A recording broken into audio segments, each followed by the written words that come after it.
All we have to And then hope for. Patrick McLeod, one of the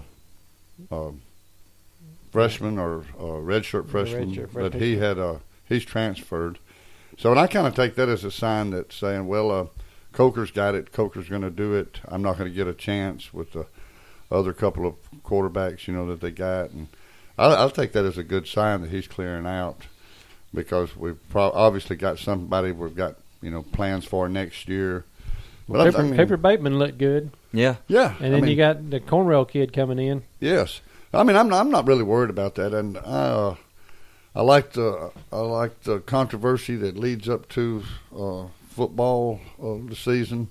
The last 3 years, 5-6 years, we've already had a quarterback in place. Yeah. And I like the not knowing. I want to see us come out there and me not knowing, that means everybody else doesn't know either. So I believe we're going to be fine. Now, I jokingly was talking about Blake Sims, but with Lane Kiffin as a quarterback coach, no matter who's the quarterback, I think they will have earned their way. I do too. Because Lane, one of his fortes is coaching quarterbacks. Exactly, and I put it in the hands of our coaches. I mean, I'm not sitting around worried about.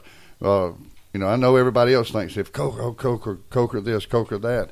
Shoot, it's Alabama. I mean, I feel like whoever they put out there is going to do the job. I'm not worried about the quarterback situation as much as I am the cornerback. Yeah. Defensive backfield. Because there was some times I think last year they kind of fell underachieved and didn't shut down certain teams that they needed to shut down. Well, they did. Yeah, they didn't. And I think that even in games we won, there was some times where we kind of got burned on a couple of plays, like Texas A&M. Oh yes. You give up 41 points and still manage to win the ball game. I mean that doesn't happen much. I mean, if it hadn't been for I will admit had we had an inexperienced quarterback in that game, we might not would have won. You're right about that. You're right. But the defense, the defense has got to do. I mean, I will. I give them credit. We got down 14-0. The defense held them together for us to get a 35-14 lead.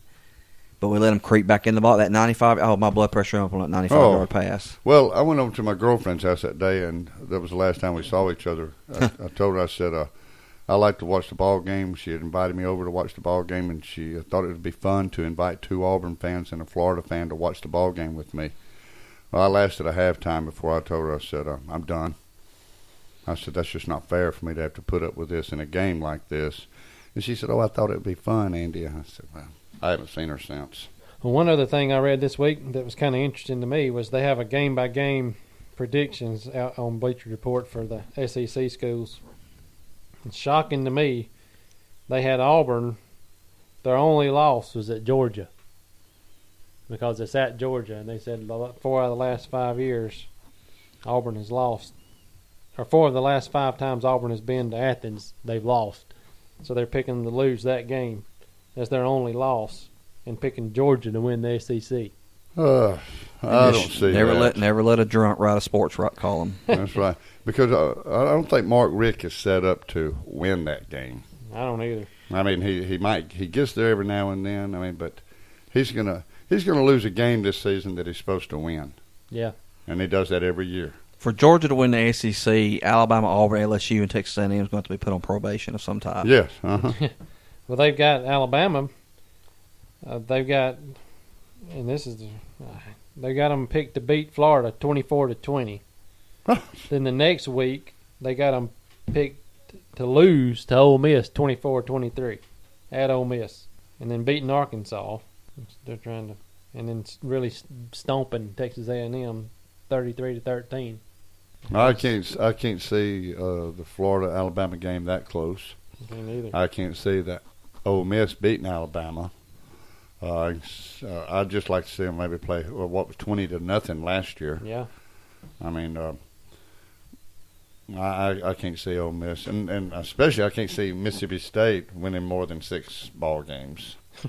They have Alabama. And they can't win the West by winning 6. Has Mississippi State, have they started letting boys play football have they started accepting boys scholarships for Mississippi State? Yes, because they play soft every year. I know it, and they set their schedule up like that too. I mean, Mullins knows they're going to lose their last 4 or 5 ball games just about every year. I mean, they ought to rename the stadium. I don't know what the name of the stadium is, but I think it's Scott Field. Yeah. Yeah, Scott Field. They ought to name it Cialis Stadium at Scott Field because they don't seem to last throughout the season. Sorry, folks, I just could not resist, but it's the truth. They have. That's pretty good. I like that. They have Alabama picked to beat LSU 20-17. They got them picked to beat Mississippi State 22-13. And I'm sure they have them picked here to win. Yeah, they got them picked to beat Western Carolina 45-0. And then Auburn. Let's see, they have Alabama picked to beat Auburn. Right here on the Auburn page, they have Auburn picked to beat Alabama. So I don't know what they're game by game. I don't know what the game by game. It's called being politically correct. I guess so. Since you're on the Alabama page, Alabama's going to win. You go to the Auburn page, Auburn's going to win. Do they have the same score for each game? I don't know. Let me have to go back and find it. They got Alabama picked to beat Auburn 28-20. I'll have to go back to the Auburn page to find out. But they had Auburn losing one game to Georgia, and been turning around 2 weeks later and playing Georgia again in the SEC championship game. Ooh, but I tell you, speaking of that, though, I do like that. I know a few years back, Auburn played Tennessee twice. Mm-hmm. And South Carolina twice. South Carolina twice. And I know Alabama got to play Florida twice one year. Yeah. it And, was 99. I remember that. Dubose. Exactly, Dubose. And we won by 1 point, and then we got beat by Michigan with Tom Brady by 1 point. Well, we lost to it was Louisiana Tech. We lost on 1 point because I remember going to that game. We lost Louisiana Tech, and Dubose was on the hot seat.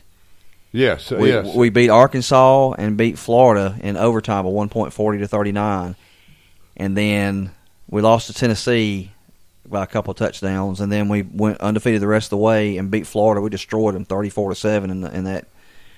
And Freddie Millens and the defense just had a whale of a game. They sure did. Well, on Auburn's page, they don't give a score. They just say the Tigers will grab another division title from the hands of the Crimson Tide and set up a rematch against Georgia in the SEC title game and a spot in the first college football playoff. Well, it's going to be interesting. Yeah, it will. And I can't wait. Well, we have 92 days till kickoff from today, so we'll be in the 80s next week. That's right. Let's count it down. And good luck to the Alabama women's softball team. Yes. Yeah. Maybe we'll get a matchup with Florida State. Play them in that thing. I like that. Yeah, let Jimbo come out there and get his wish. Well, I tell you, and Auburn was just a win away from getting out of their region. But I was proud of several SEC teams. Well, they were scattered all over the country at the time. Yeah. I'm not sure exactly how many's in the playoffs right now. I know Alabama is, and that's usually all I keep up with sometimes. But well, there's 8 or 9 baseball teams. Yeah. Yes. In the playoffs. So, well, that's all the time we have for this week. Glad you came and listened again. Thank you very much. We'll talk to you next week. Aloha.